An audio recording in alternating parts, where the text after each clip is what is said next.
भगवते वासुदेवाय। ओम नमो भगवते वासुदेवाय। ओम नमो भगवते वासुदेवाय। ओम नमो भगवते वासुदेवाय। ओम नमो भगवते वासुदेवाय। ओम नमो भगवते वासुदेवाय।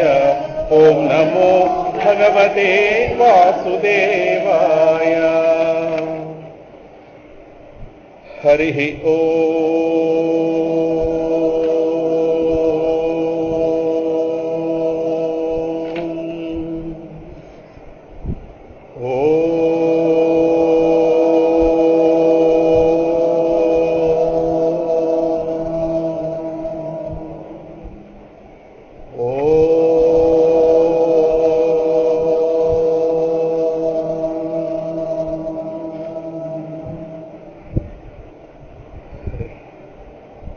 सत्यं विधातुं निजभृत्यभाषितं व्याप्तिं च भूतेष्वखिलेषु चात्मनः अदृश्यतात्यद्भुतरूपमुद्वहन् स्तम्भे सभायां न मृगं न मानुषम् प्रह्लादवरद नरहरि नमो नमो दयानिधि। प्रह्लादवरद नरहरि नमो नमो दयानिधि। प्रह्लादवरद नरहरि नमो नमो दयानिधि। प्रह्लादवरद नरहरि नमो नमो दयानिधि। नमो नमो दयानिधि। नमो नमो दयानिधि। संसारकूपमतिघोरमगाधमूलम् सम्प्राप्य दुःखशतसर्पसमाकुलस्य दीनस्य देव कृपया शरणागतस्य लक्ष्मीं नृसिंह मम देहि करावलम्बम्। श्रीवराहलक्ष्मीं नृसिंह मम देहि करावलम्बम्। शुक्लाम्बरधरं विष्णुं शशिवर्णं चतुर्भुजं प्रसन्नवदनं ध्यायेत् सर्वविघ्नोपशान्तये। सरस्वती नमस्तुभ्यं वरदे कामरूपिणि विद्यारम्भं करिष्यामि सिद्धिर्भवतु मे सदा। गुरुर्ब्रह्मा गुरुर्विष्णुः गुरुर्देवो महेश्वरः गुरुः साक्षात् परं ब्रह्म तस्मै श्रीगुरवे नमः। नारायणं नमस्कृत्य नरं चैव नरोत्तमं देवीं सरस्वतीं व्यासं ततो जयमुदीरयेत्। यज्ञेशाच्युत गोविन्द माधवानन्त केशव कृष्ण विष्णु ऋषिकेश वासुदेव नमोऽस्तु ते। अहो देवर्षिर्धन्योऽयं यत्कीर्तिं शार्ङ्गधन्वनः गायन्माद्यन्निदं तन्त्र्या रमयत्यातुरं जगत्। व्यासाय विष्णुरूपाय व्यासरूपाय विष्णवे नमो वै ब्रह्मनिधये वासिष्ठाय नमो नमः। यं प्रव्रजन्तमनुपेतमपेतकृत्यं द्वैपायनो विरहकातर आजुहाव पुत्रा इति तन्मयतया तरवोऽभिनेदुः तं सर्वभूतहृदयं मुनिमानतोऽस्मि। तं सर्वभूतहृदयं मुनिमानतोऽस्मि। श्रुतिस्मृतिपुराणानाम् आलयं करुणालयं नमामि भगवत्पादशङ्करं लोकशङ्करम्। सच्चिदानन्दरूपाय विश्वोत्पत्त्यादिहेतवे तापत्रयविनाशाय श्रीकृष्णाय वयं नमः।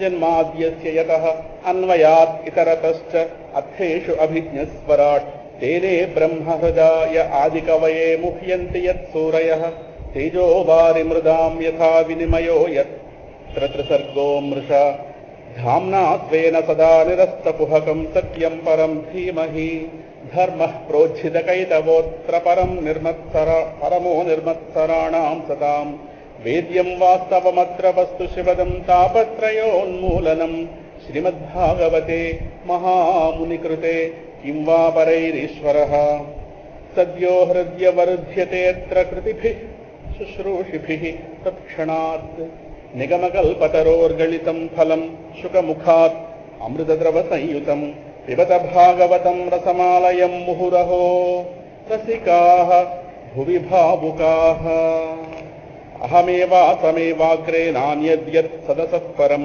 పశ్చాదహం యదేతచ్చ యో వసిష్యేత సోऽస్మ్యహం ఋతేర్థం యత్ప్రదీయేత న ప్రతీయేత చాత్మని తద్విద్యాదాత్మనో మాయాం యథా భాసో యథా తమః యథా మహాంతి భూతాని భూతేషూచ్చావచేష్వను ప్రవిష్టాన్యప్రవిష్టాని తథా తేషు నత్రేష్వహం ఏతావదేవ జిజ్ఞాస్యం తత్వజిజ్ఞాసునాత్మనః అన్వయవ్యతిరేకాభ్యాం యత్ స్యాత్ సర్వత్ర సర్వదా శ్రీ కైవల్యపదంబు చేరుడుకునై చింతించెదన్ లోకరక్షైకారంభకు భక్తపాలన కళా సంరంభకున్ దానవోద్రేక స్తంభకు కేళిలోల విలస దృగ్జాల సంభూత నానా కంజాత భవాండ కుంభకు మహానందాంగనాడింభకున్ అమ్మలగన్నయమ్మ ముగురమల మూలపుటమ్మ చాల పెద్దమ్మ సురారులమ్మ కడుపారడి పుచ్చినయమ్మ తన్నులో నమ్మిన వేల్పుటమ్మల మనమ్ముల నుండియమ్మ దుర్గమాయమ్మ కృపాబ్ధికిచ్యుత మహత్వ కవిత్వ పటుత్వ సంపదల్ శారద నీరదేందు ఘనసార పటీర మరాళ మల్లికాహార తుషార భేన రజతాచల కాశ ఫణీశ కుంద మందార సుధా పయోధు సితామరసామర వాహిని శుభాకారతను పునిన్మదిన్ కానగనన్నడు కల్గు భారతి భాగవతము తెలిసి పలుకుట చిత్రంబు శూలికైన తమ్మి చూలికైన విబుధ జనుల వలన విన్నంత కన్నంత తెలియవచ్చినంత తేటపరతు చేతులారంగ శివుని పూజింపడేని నోరును వంగ హరికీర్తి నుడువడేని దయయు సత్యంబులోనుగా తలపడేని కలుగనేటికి తల్లుల కడుపు చేటు హరిమయము విశ్వమంతయు హరి విశ్వమయుండు సంశయము పని లేదు ఆ హరిమయము కాని ద్రవ్యము పరమాణువు లేదు వంశపావన వింటే పరుడై ఈశ్వరుడై మహామహిముడై ప్రాదుర్భవస్థాన సంహరణ క్రీడనుడై త్రిశక్తియుతుడై అంతర్గత జ్యోతియై పరమేష్ఠి ప్రముఖ అమరాధిపులకున్ ప్రాపింపరాకుండు దుస్తర మార్గంబుల తేజరిల్లు హరికిన్ తత్వార్థినై మృక్యదన్ తత్వార్థినై మృక్యదన్.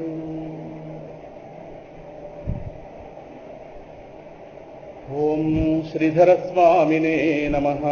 ఓం అస్మద్గురుభ్యో నమః. శ్రీ సింహాద్రినాథాయ నమః.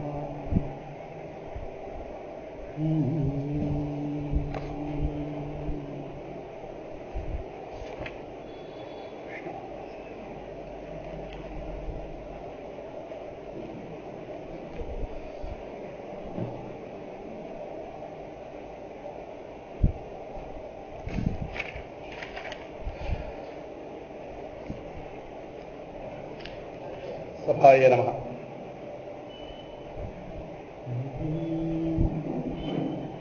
ప్రహ్లాద వరదుడి అనుగ్రహంతో రాబోతున్నటువంటి తొలి ఏకాదశి అలాగే గురు పూర్ణిమ ఈ రెండు పర్వదినాలని పురస్కరించుకుని భగవంతుడి చేత ప్రేరేపింపబడినటువంటి కార్యక్రమం కాస్త దీనిలోకి ఈ భాగవత ప్రవచనాలను ఒక 6 రోజుల పాటు భాగవత ప్రవచనాలని చెప్పుకోవడానికి భగవానుడు సంకల్పం చేయిస్తే పెద్దల అనుగ్రహంతో ప్రారంభం కాబోతోంది. ఈ 6 రోజుల్లో ఈ భాగవతానికి సంబంధించిన 2 అంశాలు తీసుకుందామని అనుకున్నాం. ఒకటి ధ్రువోపాఖ్యానం. బ్యాటరీ లేదా?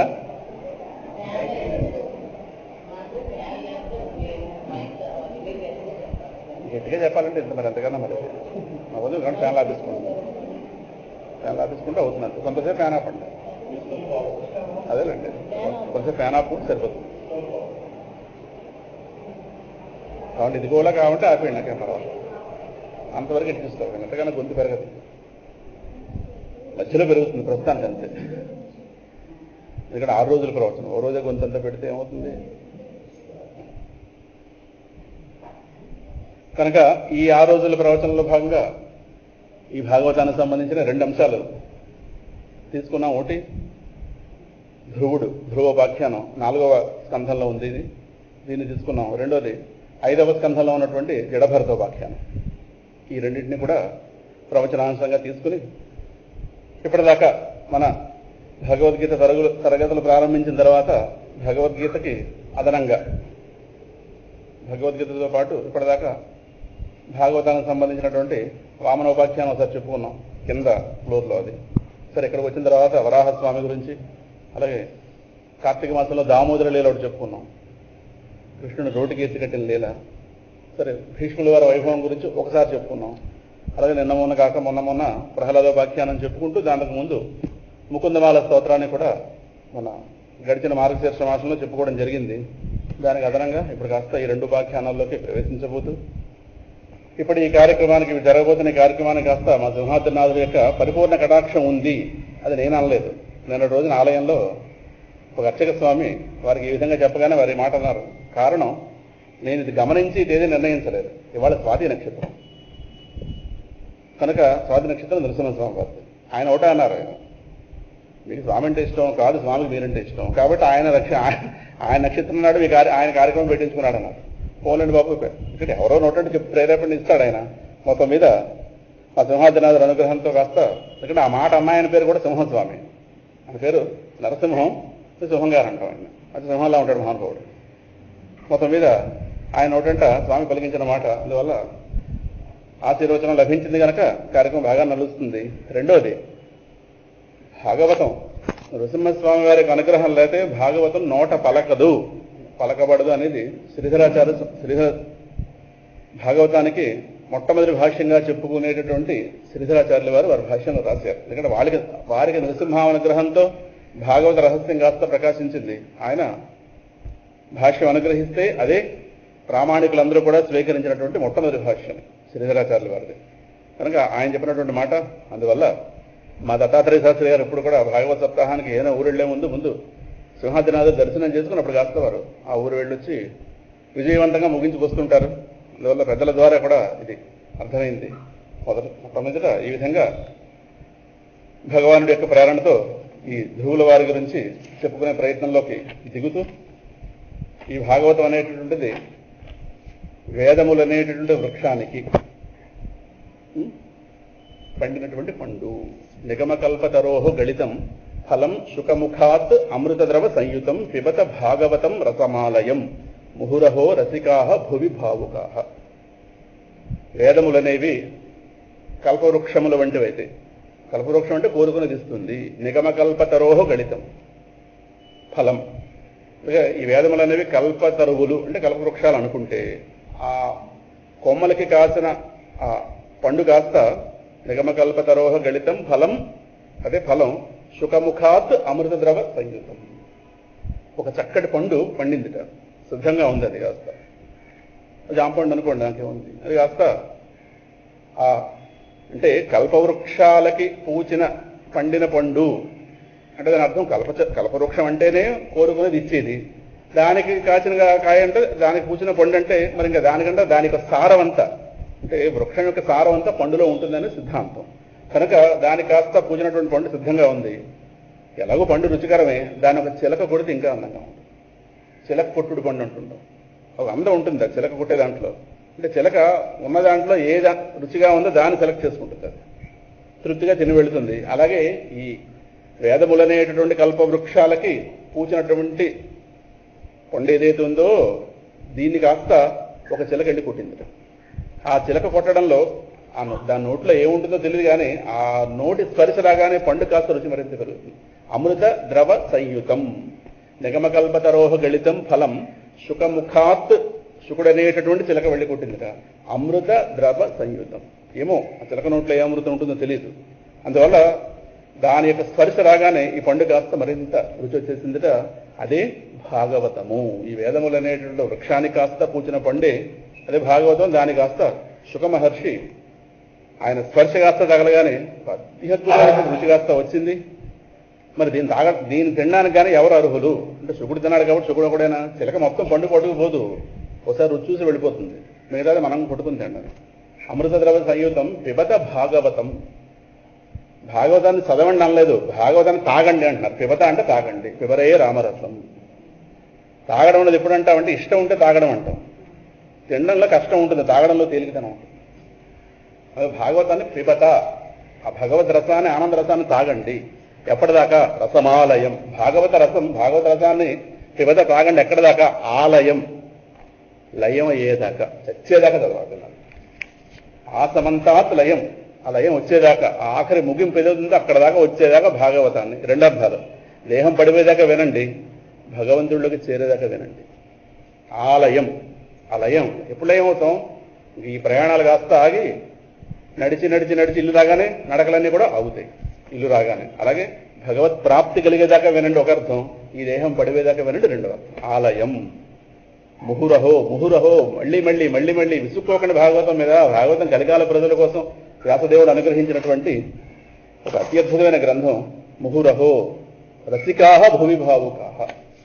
ఈ భూమి మీద పుట్టిన వాళ్ళందరూ, ఆనందించాలనుకుంటున్న వాళ్ళందరూ, ఆనందించే స్వభావం ఉన్నవాళ్ళందరూ, ఏ కొద్దిపాటి సత్వగుణం ఉన్నా సరే, ఏ కొద్దిపాటి బాగుపడాలనే ఉద్దేశం ఉన్నవాళ్ళైనా సరే, ఈ భూమి మీద ఉన్న వాళ్ళందరూ దీనికి కాస్త వారసులే. ఇది ఎవరి కోసమో వ్యాసుడు కొద్ది వర్గాల కోసం దీన్ని ఏమీ దాచిపెట్టలేదు, అందరికీ అందించే వెళ్ళాడు మహానుభావుడు. అది పబ్లిక్గా అందరికీ అందించింది, రహస్యంగా ఎక్కడో గదిలో జరిగింది కాదు, పబ్లిక్గా 10 మంది మధ్యలో ఉండగానే అది ఆ ప్రవచనం కాస్త జరిగింది.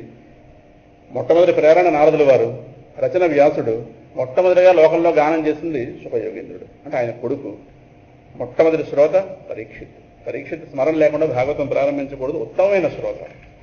అటువంటి అద్భుతమైన శ్రోత వచ్చాడు కాబట్టి ఇలాంటి అద్భుతమైన వక్త కాస్త 8 నిమిషాల పాటు స్థిరంగా ఒక దగ్గర ఉండని వాడు, గాలిలో చలించేవాడు కాస్త 7 రాత్రులు 7 పగళ్ళు ఒక దగ్గర ఉండి స్థిరంగా ఉండి ఆ మహానుభావుడి యొక్క 2 ప్రశ్నలకు సమాధానంగా మొత్తం 12 స్కంధ భాగవతాన్ని అనుగ్రహించి వెళ్ళాడు. 18,000 శ్లోకాలు, 5,76,000 అక్షరాలు అని మహానుభావుడి యొక్క లెక్క.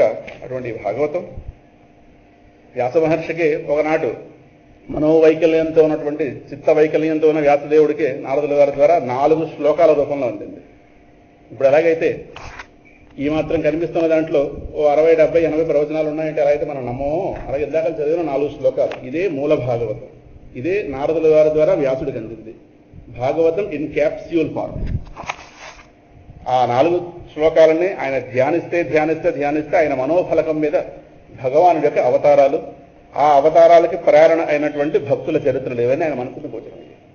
అయితే దాన్ని ఆ 4 శ్లోకాలని 18,000 శ్లోకాలు చేశాడు మహానుభావుడు. ఇది భాగవతం చరిత్ర. కనుక ఈ భాగవతానికి అందరూ అర్హులే. కలికాల ప్రజల కోసం పరమాత్మ అనుగ్రహించినటువంటి గ్రంథం. తిరోధాయ ప్రవిష్టోయం భాగవత మహార్ణవం. పరమాత్మ వెళ్ళిపోతుంటే ఉద్ధవుడు వేడుకుని వెళ్ళిపోతే ఏమవుతుంది? భూమంతా నువ్వు ఉండి తీరాల్సిందే అంటే నియమం ప్రకారం వెళ్ళిపోవాలి. కానీ నేను వెళ్ళినట్టు కనిపిస్తున్నాను, కానీ మళ్ళీ ఒక మహాగ్రంథ రూపంలో వచ్చేస్తాను. ఆ గ్రంథంగా మాత్రం ఈ భూమి మీద శాశ్వతంగా ఉంటాను. తిరోధాయ ప్రవిష్టోయం. తిరోధానం అంటే వెళ్ళిపోవడం. మళ్ళీ ప్రవిష్ట మళ్ళీ స్వామి ఎలాగా? భాగవత మహార్ణవం. ఈ భాగవతం అనేటటువంటి ఒక సముద్రం, ఇది భాగవతం అనేటువంటి ఒక అమృత సముద్రం, ఒక ఆనంద సముద్రం. ఈ గ్రంథం రూపంగా లోకంలోకి స్వామి తిరిగి వచ్చేసాడు. అందువల్ల కృష్ణ పరమాత్మకు ప్రదక్షిణం చేయమని అసలు, కానీ భాగవతాన్ని ప్రదక్షిణ చేస్తే ఆయనకి 1000 మార్లు ప్రదక్షిణ చేస్తుంది. సో భాగవతం ప్రతి ఇంట్లో, భారత భాగవత రామాయణాలు ప్రతి ఇంట్లో ఆదరింపబడాలి, సత్కరింపబడాలి, గౌరవింపబడాలి. అప్పుడే ఆ ఇంట్లో ఉన్నత విలువలు మిగులుతాయి. మనిషి అన్నవాడు ఆ ఇంట్లో ఉంటాడు, లేదా మృగమని వేరే మీకు చెప్పక్కర్లేదు. అందువల్ల అటువంటి ఈ భాగవతంలో 12 స్కంధాలు ఈ భాగవతంలో, ఈ భాగవతానికి సంబంధించి ఒక లఘు పరిచయం. తెలియందని కాదు, సందర్భవశాత్తు గ్రంథం మొదలెట్టుకునే ముందు దానికి ప్రేరణ అయినటువంటి వాళ్ళు ఒకసారి స్మరించుకోవాలి. అందువల్ల భాగవతము అంటే భగవంతుడికి సంబంధించింది కాబట్టి భాగవతం. భాగవతం అంటే భక్తులకు సంబంధించింది కాబట్టి భాగవతం. భాగవతం అంటే భక్తికి సంబంధించింది కాబట్టి భాగవతం.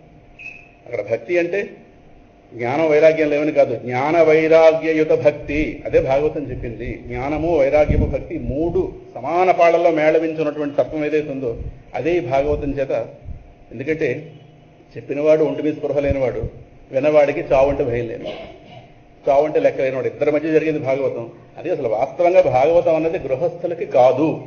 దీన్ని పరమహంస సంహిత అంటారు. దీన్ని ఎవరైతే దేహానికి వచ్చే చావు లెక్క లేకుండా ప్రపంచం మీద ఏ భోగాలు ఉన్నా సరే అక్కర్లేని వాళ్ళు ఎవరైతే ఉన్నారో అటువంటి యోగులకే భాగవతం లెక్క ప్రకారం.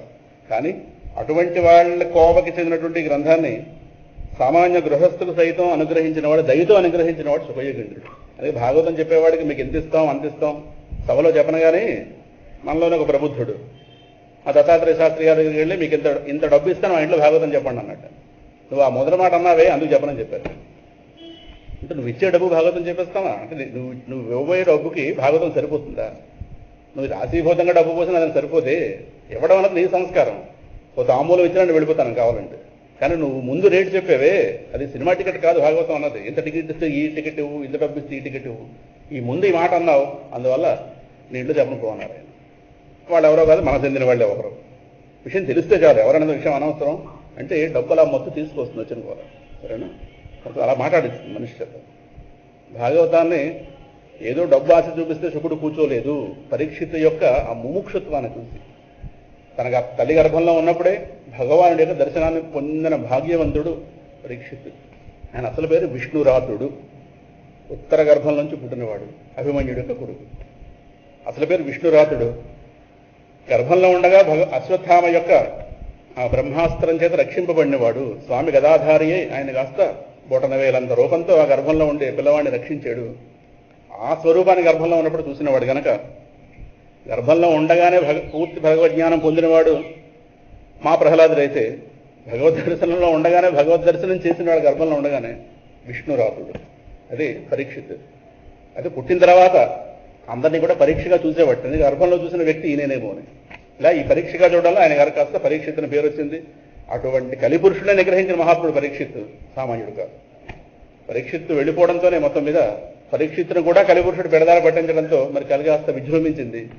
అటువంటి కలిపురుషుడిని కూడా నిగ్రహించినటువంటి పరమధర్మాత్ముడు. సరే, మొత్తం మీద శమీక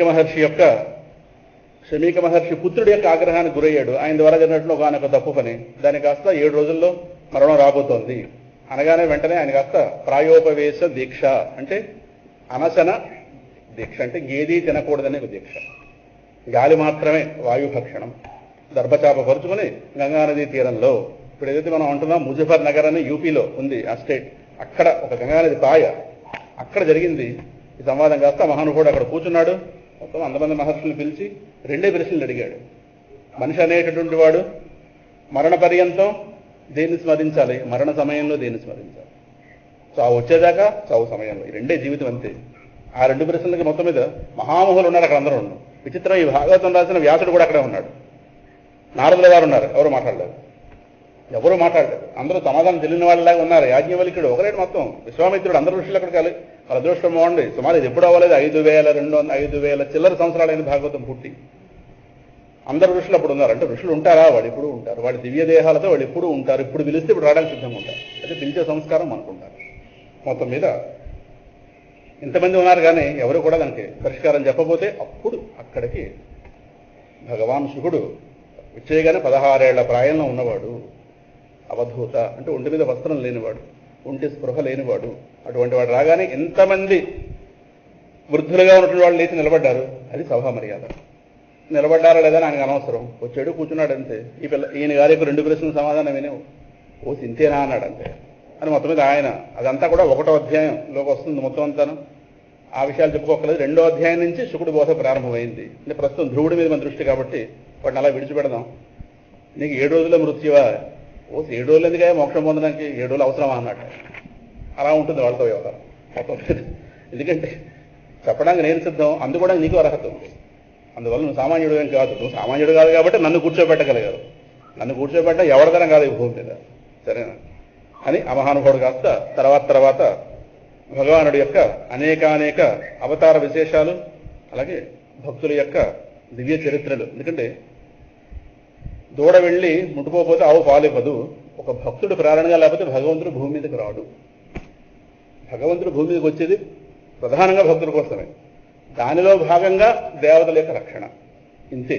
అందువల్ల పరిత్రాణాయ సాధువునా, మర్చిపోద్దు. సో ముందు ఒక సాధువైనవాడు, ఒక భక్తుడైనవాడు, ఆ భక్తుడిని రక్షించాలనే తపనతో, వాడు అనుగ్రహించాలనే తపనతో ఆయన గారికి తెలియకుండా ఒక దేహం తయారైపోతుంది. అదే అవతారం అంటే.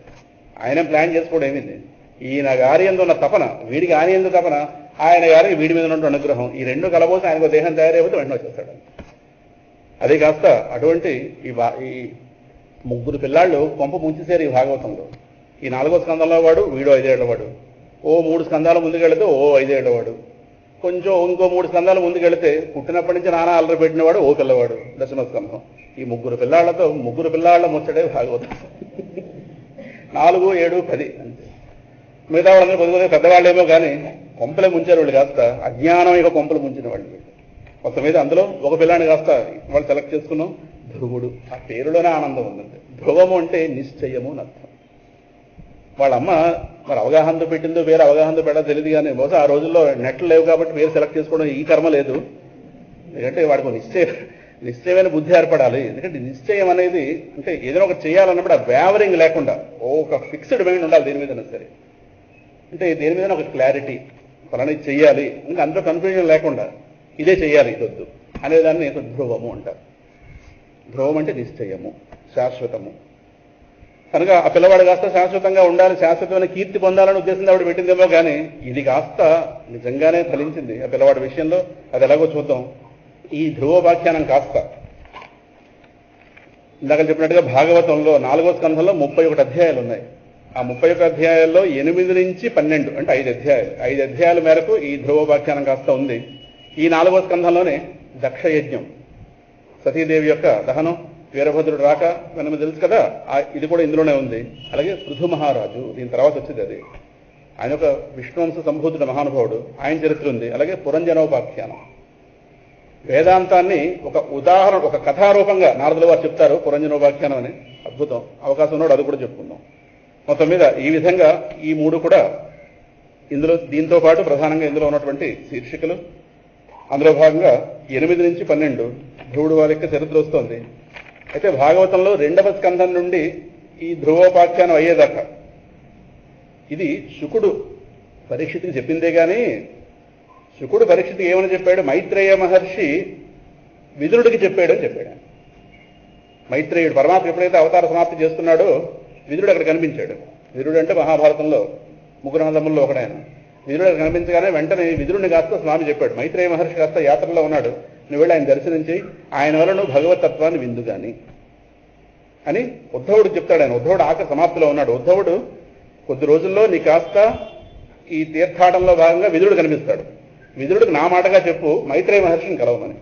మైత్రేయుడి ద్వారా ఆయనకు భాగవత తత్వం అందుతుంది. పాపం ఎన్నో క్షేత్రాలు తిరుగుతున్నాడు, ఎక్కడో ఒకటి ఆగాలి కదా. ఆగితే అక్కడ ఆ స్వరూపం అంతా కూడా మైత్రేయ మహర్షి వాళ్ళు తెలుస్తుంది. నా మాటగా చెప్పని ఉద్ధవుడికి చెప్పాడు స్వామి అవతార సమాప్తి సమయంలో. అది కాస్త మీరు 11వ స్కందంలో తెలుస్తుంది ఆ విషయం.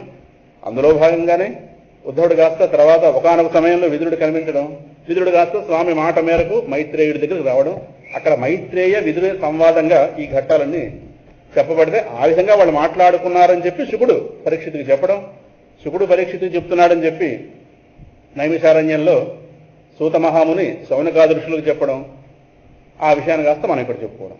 ఇది భాగవతం యొక్క ఒక పరంపర. ఈ భాగవతం కాస్త నారాయణుడి దగ్గర నుంచి బ్రహ్మగారికి కాస్త అందింది, బ్రహ్మగారి నుంచి నారదుడికి కాస్త అందింది, నారదుల వారి దగ్గర నుంచి ఒక 4 శ్లోకాల రూపంలో వ్యాసుడికి అందితే, వ్యాసుడి నుంచి శుకుడికి ఒక ఉత్కృష్టమైన బోధ. శుకుడు చెప్పడంలో భాగవతం అంతకుముందు చెప్పుకున్నాం కదా, పరమాన్నం ఏ గరిడితో వడ్డించినా రుచే కానీ బంగారం గరిడితో వడ్డిస్తే ఇంకా బాగుంది. అందువల్ల శుకుడు ద్వారా లోకానికి అందరం ఏంటంటే బంగారం గరిడితో వేసినట్టు